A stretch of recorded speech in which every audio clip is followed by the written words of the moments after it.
Hello again, Steve here, and today I want to talk a little bit about the importance of health of the human body, and also the extension of that human mind, human emotions, and whatever. Because if these discussions have anything to do with quality of life, surely that has to be brought up from time to time, right? And the body, of course, being made up of many components, is made up. I'm looking over here because I'm trying to find this page I wanted to read from. There it is. All right. It's made up of many, organs and what have you, and different elements, of course, and so on. But there's also these things called systems, which are basically integrations of organs and their ancillary and auxiliary components. And it would make sense that to have health, if we look at the origins of that word, it means wholeness, basically, right? And if we want to have wholeness, we want to have health, then we want to have all these systems operating as best we can. Sure, sometimes one of our systems lets go and we get cancer or we get other ailments and so on. Well, by definition then, we're talking about ill health, right? If something's not functioning as it could or as it is intended to, then we're not functioning well. Well, what if I was to tell you that we human beings, modern human beings, deliberately either alter or don't use a system? And I'm going to make the case that this actually affects our quality of life. And we see it in spades with all sorts of issues that we have. And I'm going to bring some of those up today. So, to talk about these systems, let's just have a little cursory look at them. Okay, so you have systems. Circulatory system, all right? That's everything cycling in your body, all your blood and what have you, right? If that ain't working, I mean, that's the elementary thing, right? Your heart stops pumping, your circulatory system isn't working, you're dead.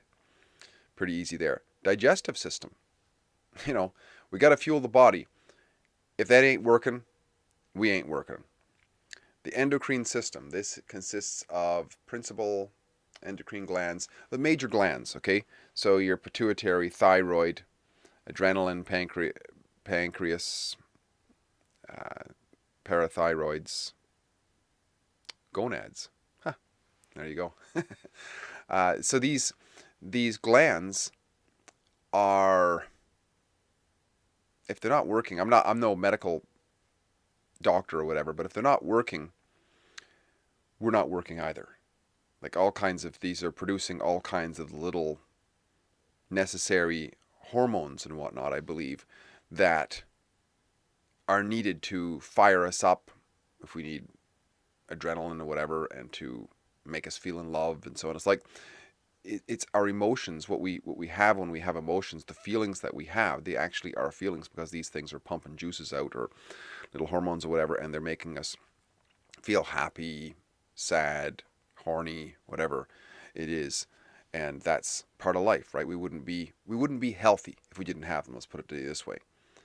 Immune system. Well, if that ain't working, we have AIDS, basically, and or of some sort, right? And that then any flu bug or whatever that comes along, it grabs a hold of us and can kill us. Integumentary system. Integ, integumentary system. This is, let's see what this is. Sweat glands, sebaceous glands, and so on. Well, just take the sweat glands alone, right? If we couldn't sweat, we would be in trouble. I mean, this is part of our cooling system. This is our HVAC, right? If we didn't have that, we wouldn't be able to secrete and have an air conditioning system when we heat up. Very, very important. We don't pant like dogs, so we better be able to have that. Lymphatic system. Lymphatic system, that is, I believe it's part of your, similar to a circulatory system, but it helps to clean out the body, right? And we know that people who have problems with their lymph glands and so on, they usually end up getting cancer, and that's very dangerous. Once again, this is layman's talk here for sure, right? But nevertheless, we can understand that the idea that I'm trying to get at, which is to have health, is to have everything working as it is intended to work and to use it as it's intended to be used. Or if we were to deliberately start chopping some of these out, of course we're going to have problems, right? But we're going to get to that we actually do that. Musculoskeletal system. Okay, without muscles and a skeleton, we're a blob basically. So that's got to work. And I've broken a few bones, at least one that I remember, and I couldn't do much.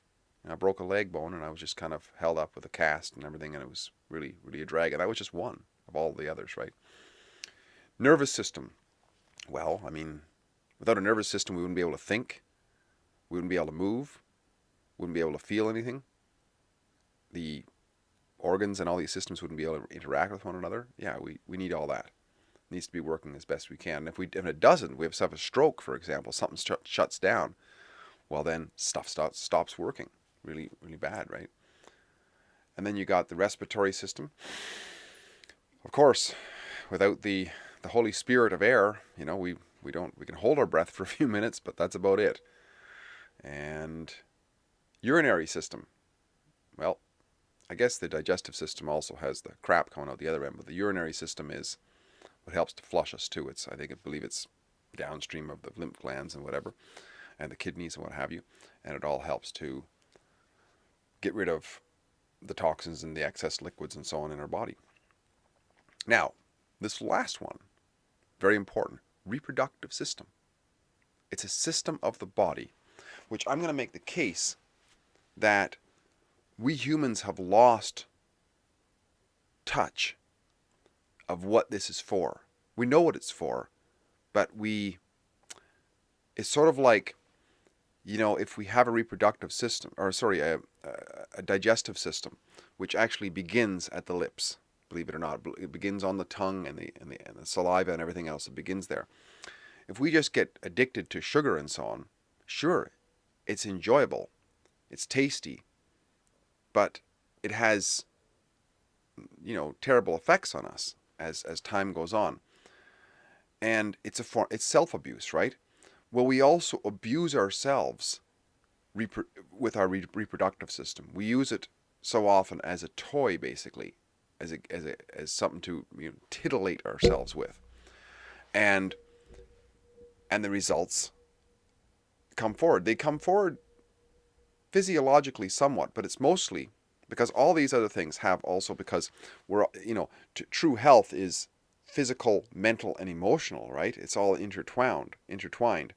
Well, the reproductive system, though it should be exercised ideally, and it should be exercised to its completion of having children. This is the most healthy physiologically, especially for the woman, and also emotionally for both the man and the woman. Very, very much long term. And this is being interfered with.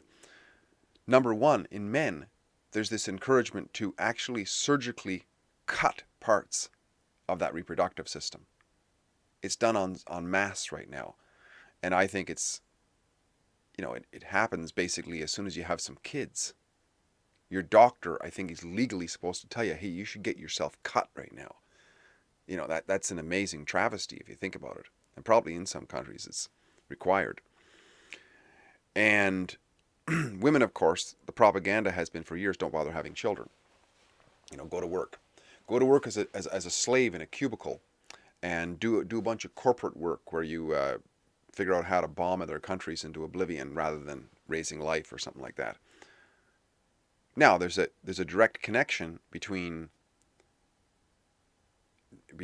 of course, any other thing. Oh, sorry, let me just back up a minute.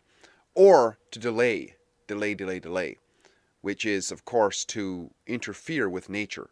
Nature has women pregnant in their early 20s, right? Because that's when they're most fertile. But delay. So this has a cost of greater numbers of autistic people, all kinds of interventions that got to go on, and of course many years of birth control pills, which is basically polluting and chemicalizing and hormonizing or whatever it is, the system that is naturally supposed to be a bodily system, operating as best it can. But it's like we don't like the way our nervous system is working or whatever, so we inject or take pills so it does something different. Well, people do that. They do that with drugs, as drug addicts, right? Well, people do this with the reproductive system all the time. They're always using these birth control systems to make the body operate as though it's no longer a system. It's just something to play with, or something to be that we have to control. We have to control our digestive system. We have to, no, the body, nature has made these systems, but we're always messing with them, right?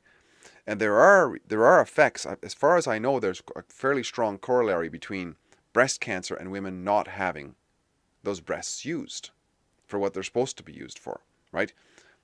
The body built milk bags, and we say, no, we're not going to use the milk bags because I'd rather sit in a cubicle and become a professional and be as much like a man as I can.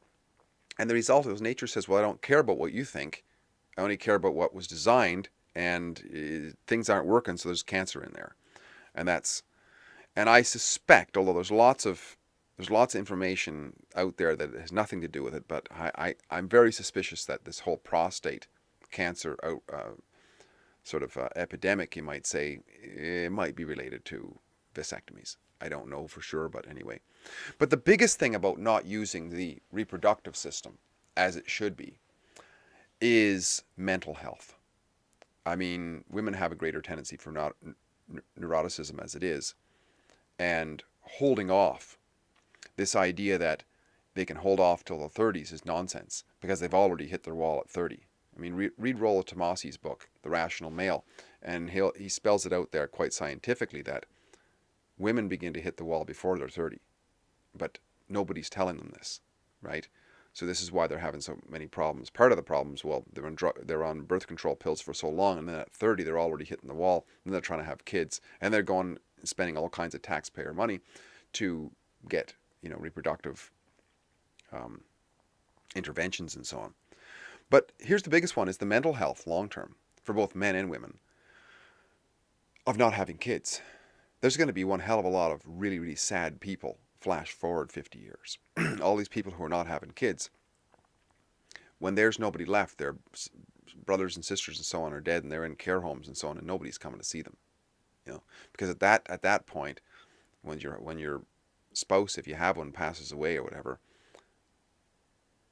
who's there for you, right? The nurses, they're just automatic, basically. They're just hired caregivers, right? But the people who really love you are your kids, and if you don't have any, that's massive on the mental health, I would say. So I would say that not using a system in the body, any system in the body, properly, and or altering it either with surgery or pills, is not conducive to health. And I would say that we are deliberately, as a society, deliberately doing this with the reproductive system. We're cutting it up. We're using all kinds of chemicals on it, or not chemicals, but pills and so on, to make it not function. And then we're basically not using it. Many, many people are not using the reproductive system for what it's designed to do, which is to have children. And the result is lack of health. And we see this today, especially in women. There's a lot of very, very unhappy women, a lot of alcoholism, a lot of depression medications, and all these sorts of things to counteract the unhealthy state. Physical unhealthy state in many cases, but especially mentally unhealthy state, for not using a system that the body that the body has. And the reason it has a system is because it's designed to be used. If we don't use it, if we don't use the body for how it was designed, it becomes unhealthy. And one aspect of that is mental health, because after all, the mind, or the brain anyways, is part of the body. So I'm just looking for where to turn my camera off here. Okay, so Steve here again, great chatting. Hope this was food for thought. It might be somewhat controversial, but I had to put it out there because if we're going to talk about quality of life, which is what Coffee Chat's all about, and of course the Inner Genie Project as well, then we have to address all aspects of health. I would encourage anybody who would be questioning this, if you're young especially, and you're getting all kinds of propaganda about don't get married, don't have a husband, don't have a wife, don't have kids, and so on. Don't believe it, because it's nonsense. For hundreds of thousands of years, that's what we've done. And all of a sudden, in the last while, people who don't give a shit about us are telling us, no, don't bother. We're overpopulating the earth or whatever. But we're not telling that to other people, just people in our neighborhood or whatever. I would suggest, look, to not use the reproductive system the way it was designed to do, to reproduce primarily. Yes, there's all the pleasure and spin-offs that come from that, of course. But the pleasure of sex and whatnot is there so that we will do it. It's not the purpose of it. It's so that we will do it. It's like, sugar tastes really good, not because all we want to do is suck on candies all day, because the body built that in so we'd seek out the sweet fruits and the honey pots and so on, because we needed sugar. We need blood sugar. In the same way, we have orgasms so that we do it. But if we just sit around jerking off all day long, first of all, that's hard on the mind. They used to call that self-abuse, and the reason I think they did, it was probably a moral attachment to it. But if we look at it logically, also, there's no achievement there, right? I mean, you're getting the momentary jollies, but what do you have to show for it? As George Carlin goes, just a little bit of this, Whereas, if that enjoyment is had with somebody where there's a commitment, and you're willing to accept the responsibility of what happens with that bodily system when the right things connect, which is children, that's a healthy thing. And it's also healthy in terms of knowing how to get along with somebody and working together on something really important, nothing more important in the world, for posterity, other than creating life that succeeds us. It's amazing how lost we can get with just a few short years of heavy propagandization, that we should basically destroy ourselves by not having kids, destroy our societies by not having kids, and in the meantime, destroy our own quality of life.